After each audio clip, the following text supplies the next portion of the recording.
morning to all. Today we are going to have a discussion on the subject called Business Law, Unit 5. There are three important concepts which we are going to discuss. One is Consumer Protection Act, and another one is Intellectual Property Rights, and third one is Information Technology Act 2000. So now Consumer Protection Act. Earlier the Consumer Protection Act is 1986, but later this act totally replaced in the year 2019 and came into force on July 2020.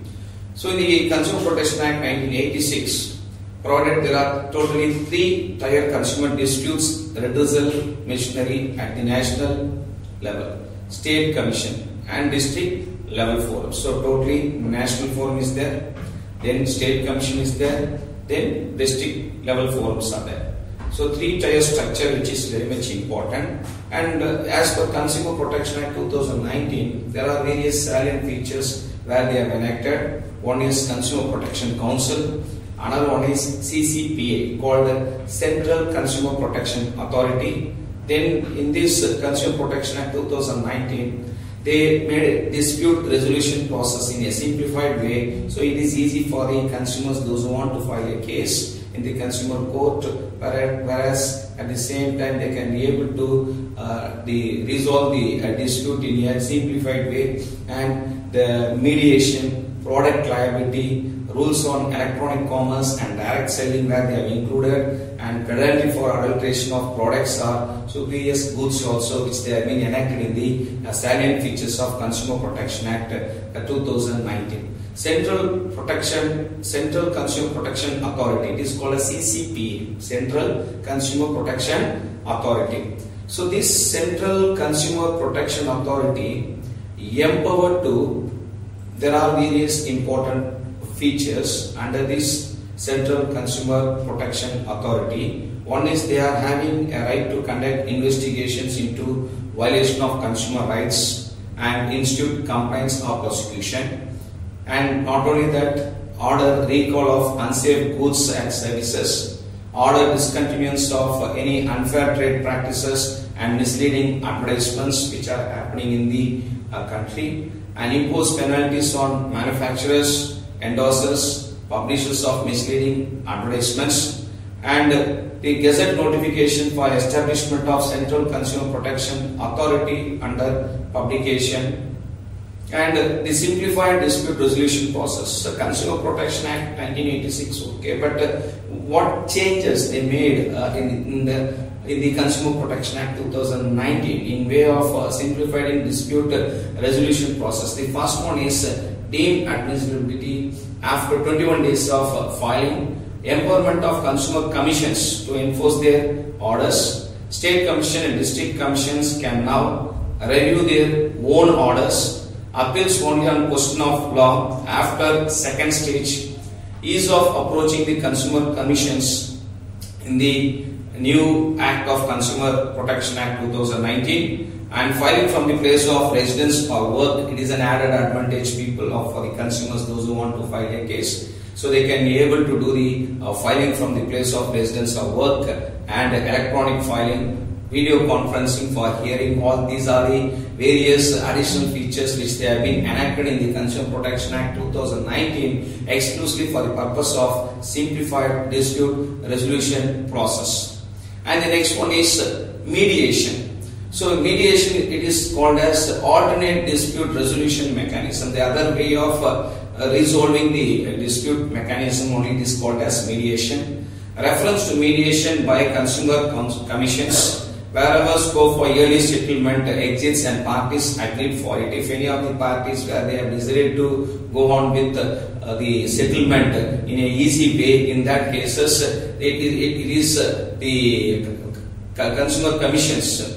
Okay, consumer commissions may have right to reference to mediation. Mediation shall to be always attached to the consumer commissions. So panel of mediators to be selected here by a selection committee consisting of the president and a member of the consumer commission. Mediation to be held in which place means consumer mediation cell, and no appeal against the settlement through mediation. So this is another important features which they have been enacted in the Consumer Protection Act 2019. So anyone those who want to go for settlement with the help of consumer commissions, they can approach the mediation, and mediation process might be happen only in the consumer mediation cell. Even if they want to go for appeal, no appeal against the settlement through the mediation which they have been enacted under this act. And the next one is, as we have discussed already, the salient features Consumer Protection Act 2019. The next one is product liability. See, a manufacturer or product service provider or product seller to be responsible to compensate for injury or damage caused by defective product or deficiency in the services. Whoever may be, either manufacturer or product servicer or product seller, whoever may be, in case if they cause any injury or damages to the consumer in way of defective product or deficiency in services, then it is called as product liability. That respective person comes under liable to the consumer. So what are the basis for product liability action? First one is manufacturing defect.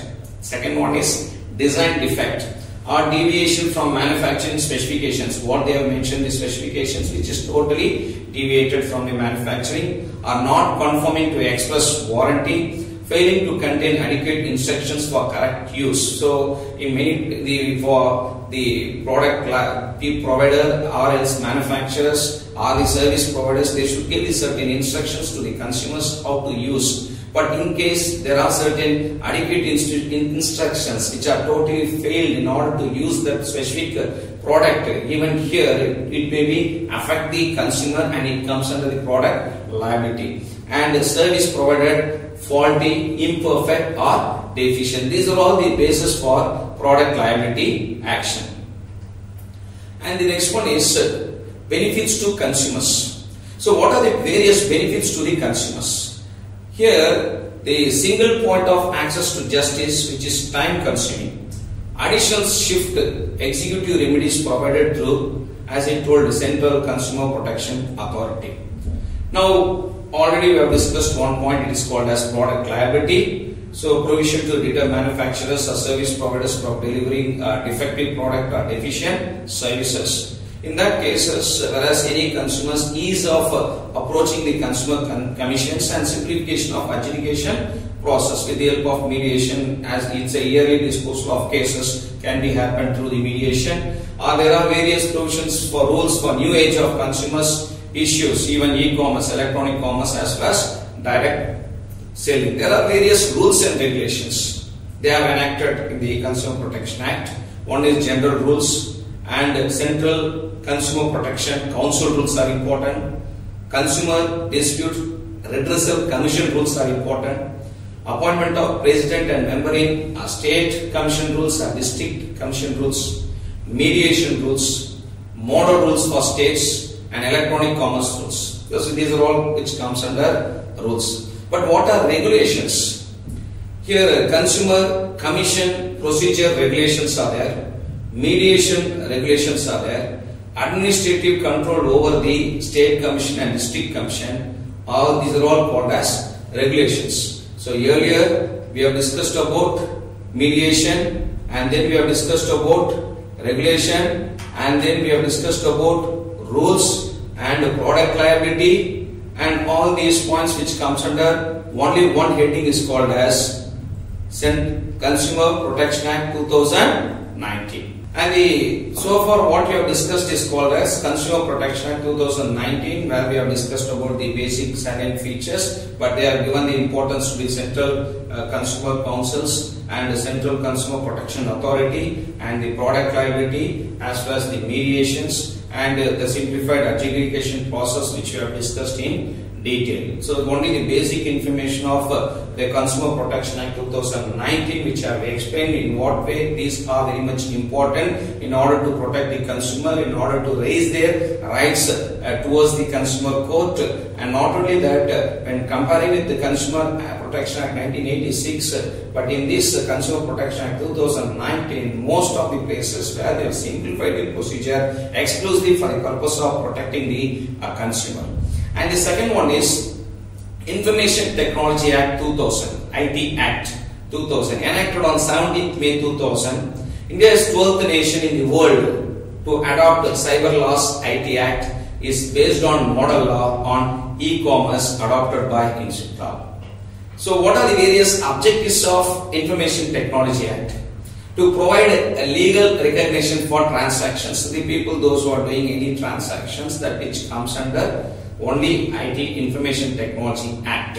It carried out by means of electronic data interchange and other means of electronic communications commonly used to refer as electronic commerce, in short form e-commerce, and to facilitate electronic filing of documents with the government agencies, whereas e-filing as well as e-payments, and to amend the Indian Penal Code, Indian Evidence Act 1872, the Bankers Book Evidence Act 1891, and Reserve Bank of India Act 1934. These are all the objectives of Information Technology Act. But there are cyber crimes provisions under the IT Act 2000. So what are the various offences and relevant sections which are very much important under IT Act 2000? So here I would like to give important sections on cyber crimes provisions under IT Act 2000. The section 65, which states that tampering with the computer source documents. Section 66 says that hacking with computer systems and data alteration. Section 67, which deals with publishing obscene information. Section 70, unauthorized access to protected system. Section 72, breach of confidentiality and privacy. Section 73, publishing false digital signature certificates. So these are the various important sections and offences and relevant sections under IT Act 2000. Okay. Now, what are various types of cyber crimes? See, crimes against the government, crimes against persons, crimes against property. So there are three major crimes. One is crimes against the government, crimes against the persons, and crimes against the property.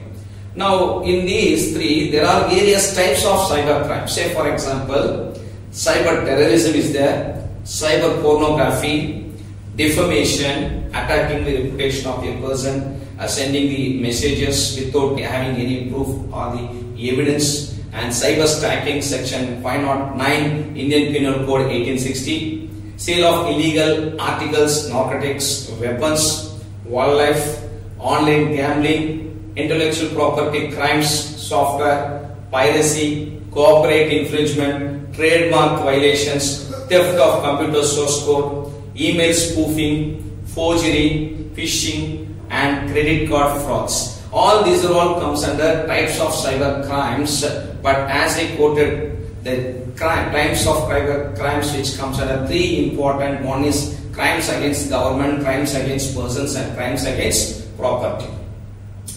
So what are other way of types of cyber crimes are there?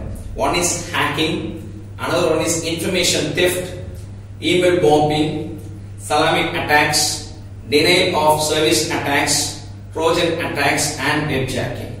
But the frequency of reporting cyber crime in our country itself, during the year 2005, 179 cases were registered under IT Act as compared to 68 cases during the year 2004. 21.2 cases reported from Karnataka, followed by Maharashtra 26, Tamil Nadu 22, and Chhattisgarh and Rajasthan 18 each. Out of 179 cases, 50% were related to Section 67 Information Technology Act 2000. 125 persons were arrested, 74 cases of hacking were reported, wherein 41 were arrested.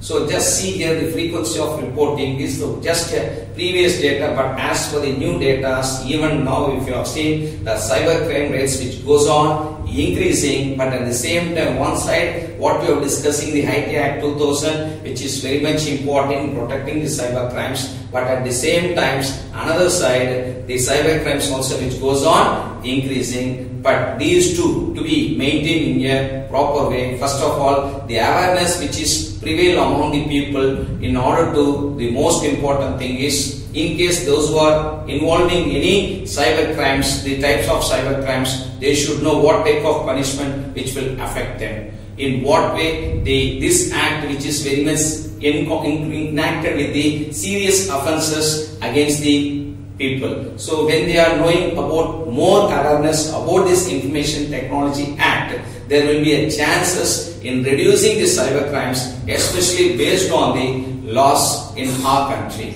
Now the cyber crimes punishable under various Indian laws. So far we have discussed about the IT Act. Sending pornography or obscene emails are punishable under section 67 of the IT Act, and offences under this section is punishable on first conviction with imprisonment for a term which may be extended to 5 years and with fine which may be extended to 1 lakh rupees also. In the event of second or subsequent conviction, the recommended punishment is imprisonment for a term which may be extended. Earlier as I quoted 5 years, now it may be extended to 10 years, and the fine which may be extended to 20 lakh rupees also. So in this point which we need to focus more on, just see the first conviction and subsequent conviction, there is a large amount of the increasing in the punishment of imprisonment as well as the fine amount.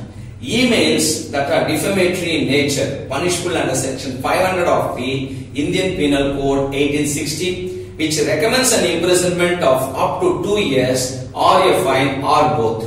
Threatening emails are punishable under the provisions of Indian Penal Code 1860 pertaining to criminal intimidation, insult and annoyance and extortion. Email spoofing is covered under provisions of same Indian Penal Code 1860 related to fraud, cheating by personation and forgery. Now what are computer related crimes under Indian Penal Code and special laws? There are major important sections which comes under computer related crimes under Indian Penal Code and special laws. Under this, sending threatening messages by email, section 503 Indian Penal Code. Sending defamatory messages by email, section 499 and 500 Indian Penal Code 1860. Forgery of electronic records, section 463, 470, 471 of Indian Penal Code 1860. Bogus website cyber frauds, which comes under section 420 Indian Penal Code 1860. Email spoofing, section 416, 417, 463 IPC Indian Penal Code 1860. Webjacking, section 383 and Indian Penal Code 1860. Online sale of arms Act. So some more offences also deals with under Indian Penal Code. Criminal breach of trust or fraud, section 405, 406, 408, 409 of Indian Penal Code. Destruction of electronic evidence, the evidence which was totally distracted, but that evidence which is pertaining to electronic, section 204, section 477 Indian Penal Code 1860. False electronic evidence are submitted, section 193 Indian Penal Code 1860. Offences by or against the public servant, section 167, 172, 173, 175 of Indian Penal Code 1860. Now, amendments in the Indian Evidence Act 1872. Section 3 of the Indian Evidence Act 1872 amended to take care of admissibility of the electronic evidence as a part of the documents which can be produced before the court for inspection.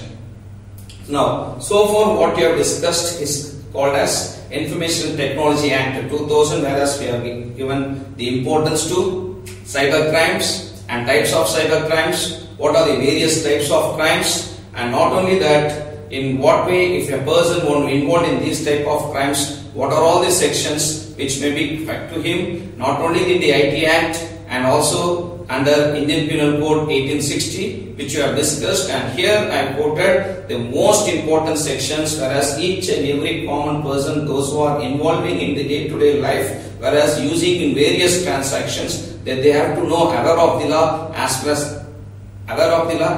not to involve in any illegal transactions. In case if they are involved, what will be happen for that, with the help of various examples which I have explained about Information Technology Act 2000. Now the last important concept is intellectual property rights. See here, law governing intellectual properties. But what is IPR, intellectual property rights? There are various types of intellectual property: trade patent, trademark, copyright, industrial designs, geographical indications, and these are all called as various types of intellectual property. But what is intellectual property? Intellectual property is something produced using human intellect which has some commercial value. If there is no commercial value, it is not called as intellectual property. Often intangible nature, but usually contained on a tangible, fixed medium paper, CD and computer, etc. What are major types of intellectual property rights? See, functional and technical inventions which comes under Patent Act 1970, but this act also amended in many ways. And the next one is purely artistic works, which comes under Copyright Act 1957, and symbol, logo, word, sound, color, design, which comes under Trademark Act 1999. So there are three important acts which are very much important under intellectual property. One is Patent Act 1970 and the another one is Copyright Act 1957 and the last one is Trademark Act 1999. So what is meant by trademark?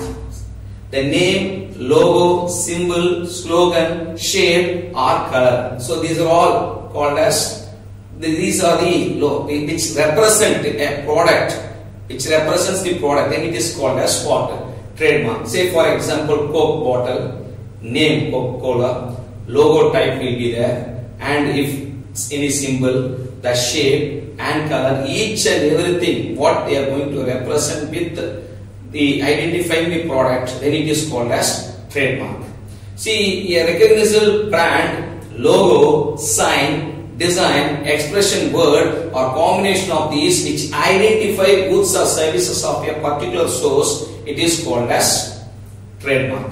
But when we are looking at any product, it should be distinguished from the goods or services from another. For that, always trademark is distinctive but not descriptive. But what about this term period? Term period unlimited, but at the same time every 10 years they have to renew in trademark. And the next one is points to be considered while adopting a trademark. See, trademark should be a generic. Say for example, name of the product. Examples what? It's a very simple generic. Descriptive, characteristics of the product. Descriptive is called as characteristic of, example, fairness. Then it is called as descriptive. Suggestive, suggesting the characteristics of the product. Then it is called as suggestive. Example, home furnishing products.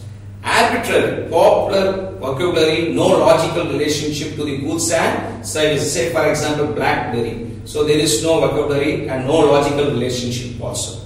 Last one is invented, no dictionary meaning. Say for example like Adidas. So these are the points to be considered while adopting a trademark.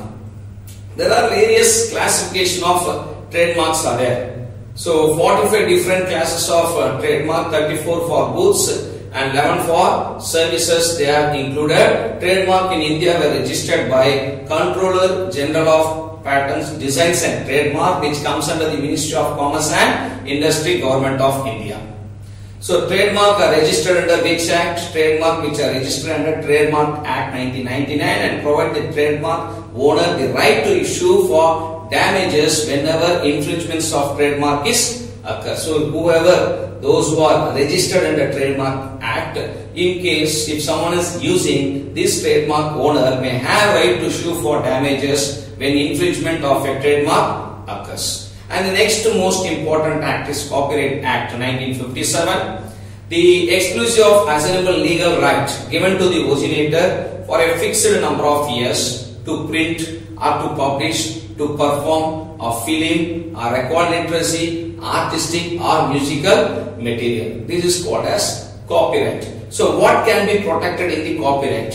Say for example, literary including software, books, essay, compilations, computer programs. These compilations, computer programs, books, essay are totally protected. Dramatic, screenplay, drama to be protected. Sound recording, compact disc can be protected. Cinematographic films, visual recording which includes sound recording to be protected. Musical notations can be protected. Artistic, drawing, painting, logo, map, chart, photographs, Code of Architecture as per section 13 Copyright Act of 1957, these are the things can be protected. So in short form, literary including software, point number 1, point number 2 dramatic, point number 3 musical, Point number 4, artistic. Point number 5, cinematography films. Point number 6, sound recording. So now here, section 17, who is the first owner? Copyrights protects the rights of author. Rights of author is called as creator of the work. So there are two important points. One is work, another one is creator of work. For literary, author. Dramatic, author. Artistic also author. But for musical, we cannot use the word author, we have to use the word composer. Cinematographic also we cannot use the term author, we have to use the term producer. Sound recording also producer. Photographer. So likewise section 17 are clearly explaining who is the first author. There are two important rights, more than just the right to copy. There are two important rights. One is economic rights, another one is moral rights.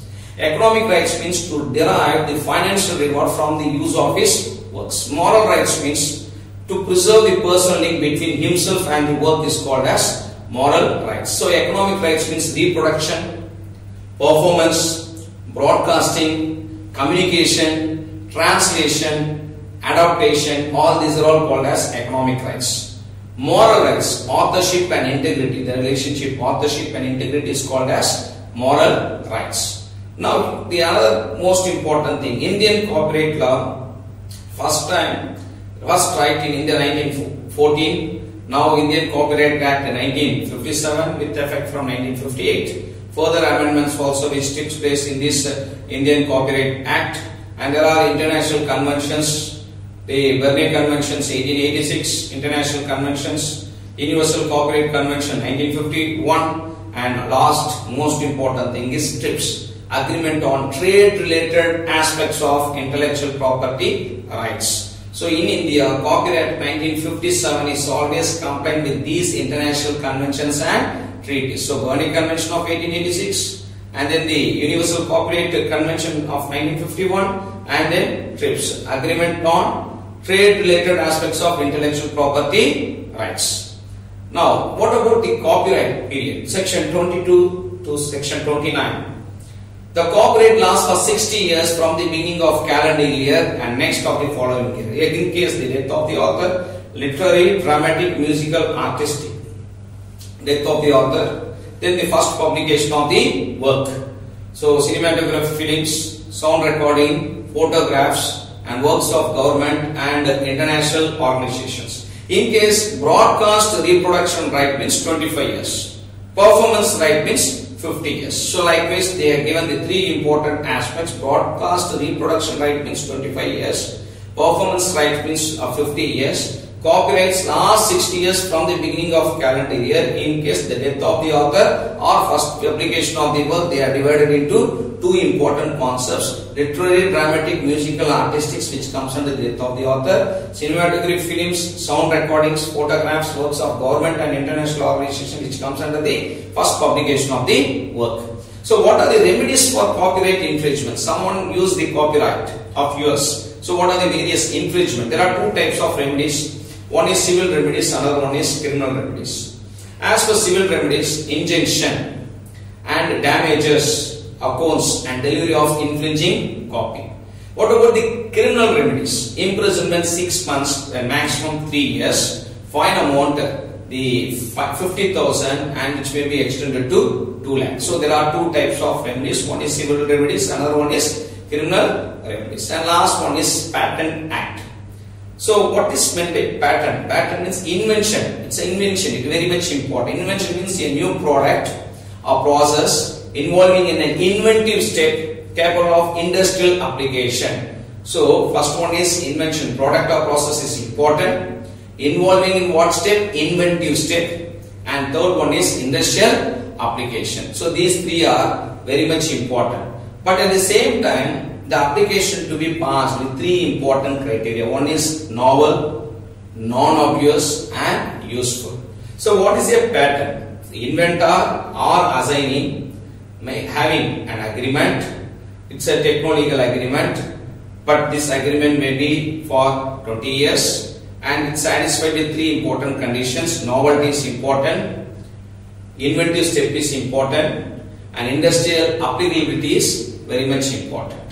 So this it will be valid for 20 years. But patent, once you have applied, then there is a procedure. The patent which is required to be published, then it should go for the further examinations, and at last only there will be a chance to either to grant or reject to grant. It depend upon the controller of the patents. The procedure which is not very easy, but nowadays even here they have simplified the procedure in order to increase the innovation ideas among the people. They should come forward to file the patent. For that they should not feel any difficulty in filing or getting the patent awarded. So for that purpose, now the present government, they have enacted the various procedures, simplified the procedures, especially to increase the innovation areas in implementing the various strategies, asking people to come forward to submit the application in order to getting granted the award, granted the patent within a short span of time. But for that, as I quoted, there are various lot of procedures. Only with the help of patent office, whereas you can be able to gain more amount of information, or patent agents are there where they can come forward to provide the services. But that there are two types of applications. One is provisional specification is important, another one is complete specification is important. So likewise, the step by step there is a procedure to award the patent. So these inventions can be take place in any field, either electronics or communications or biotechnology or nanotechnology or Ayurveda and Siddha. So now here another important types of patent application. As I quoted just now, ordinary application, an application for patent for addition, convention application, divisional application and national phase application. How to file this patent? In person or by post, not courier, online at the e-filing portal online, or fees, DD by post. We have to file the patent. There are various documents are required. Application form is required. Provisional or complete specification is required. Abstract of your idea is required. And then drawings if necessary is required. Proof of right to apply if necessary. Power of attorney if required. Declaration as to inventorship if necessary. Certified copy of convention applications. So all these points are called required documents. But in provisional specification, the provisional specification should contain a title and description of the essential features of the invention. Need not include the manner of performing the invention, should not contain the claims. But complete specification, everything is important. Say title of the invention is important in the complete specification. So there are 2 points. One is provisional, another one is complete. For the provisional, only the essential features of the invention is important. Need not to include the manner of performing the invention, especially the provisional need not to contain the claims also. But the complete specification is required. Title, field of invention, use of invention, prior art, drawbacks of the prior art, comparison of prior art and the invention, summary of the invention, detailed description of the invention and claims. So just see here, when we are comparing the provisional complete specification which requires lot of information to file. Now claims. So what is meant by claim? Claim should be related to single invention. Claim should be very much clear and concise in when you are submitting the application provisional. As I told, the claims is not necessary, but for submitting the complete specifications, the overall, totally your idea which depend upon the claims, they will focus more on claims only. So claims should be supported by description. Principles claims should define all essential novels and features. Preferred features may be given in the subordinate claims also. So likewise, we have discussed in the intellectual property rights, there are 3 important. One is Indian Patent Act, another one is Copyright Act, another one is Trademark Act. And intellectual property rights, we have discussed these 3 act with the term and period and what we have to submit the application. Only the IPR office which helps you to submit the application, and all the formalities in the recent days are very much simplified, either to get a trademark or copyright or patent. And IT Act, we have discussed about the cyber crimes, the most important sections which are required to be known to each and every person on Information Technology Act 2000 we have discussed, and the first one is Consumer Protection Act. What is the major difference between the Consumer Protection Act 1986 and 2019? What are the various simplified procedures which they have been enacted in order to resolve the dissolution process also, which we have discussed. So in the business law subject Unit 5, which deals with three important things: Consumer Protection Act, Information Technology Act, IPR, in detail with some basic informations, whatever they made changes, what are the various important sections, in what way that you have to apply for the various offices in order to protect yourself or to know certain basic information on these three laws through my lecture, which I have given in a basic information for you all. So in case for any queries that you can have right to ask your queries in the next class. Thank you.